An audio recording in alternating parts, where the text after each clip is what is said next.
Final preparations underway in downtown Victoria this morning. A typical November day, a lot of rain in the forecast, but Islanders are still making their way to local cenotaphs, and right there I saw a rainbow.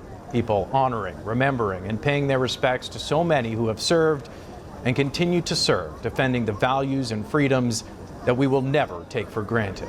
Canadians coast to coast taking a moment to pause and reflect on the 11th hour of the 11th day of the 11th month.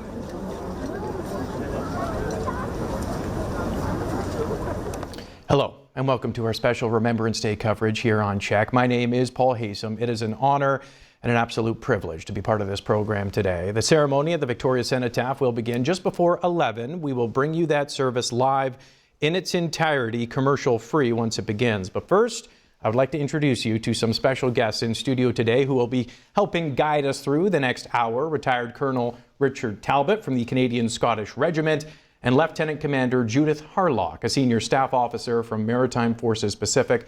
Thank you both for being here today. You're welcome. My pleasure. Judith, I'd like to start with you because this is a very special year for you, your final year in uniform. Tell me about that. Yes, indeed. Thank you for the question, Paul.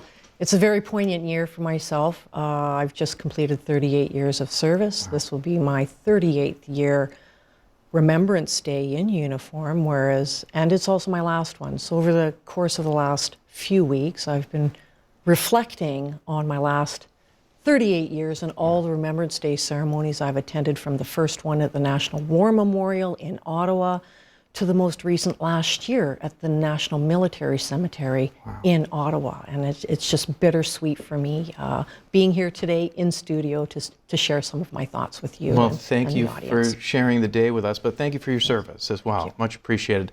And Richard, this is my first year with the CHEK Remembrance Day broadcast. This is not your first day with the CHEK Remembrance Day broadcast. Yeah. We talk about the power and the importance of this day. Why is this day so important to you? Well, I think really when you think back to the two world wars and Korea, and of course more recently Afghanistan, we do need to remember those who gave up their lives for our freedom and fought for our country. And I think one day a year is the least we can do to celebrate their lives and remember them. And hopefully it's something which will keep going forever. Yeah, truly. And Judith, just looking at those pictures off the top, and when Richard was speaking there, quite a good turnout in Victoria, despite the rainy weather that we often see around here. How important is that?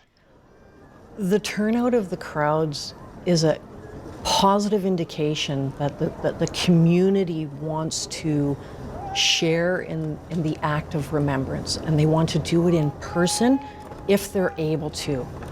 So I just think that is fantastic with the numbers of individuals coming out. When I see families with their children, that resonates with me because the children are our future. Yeah, a lot of families and a lot of children there today as we look at live pictures. Rainy, but that is not going to damper such an important ceremony. Now, of course, ceremonies happening all over this country right now, and that includes in the nation's capital, the National Remembrance Day ceremony at the National War Memorial in Ottawa.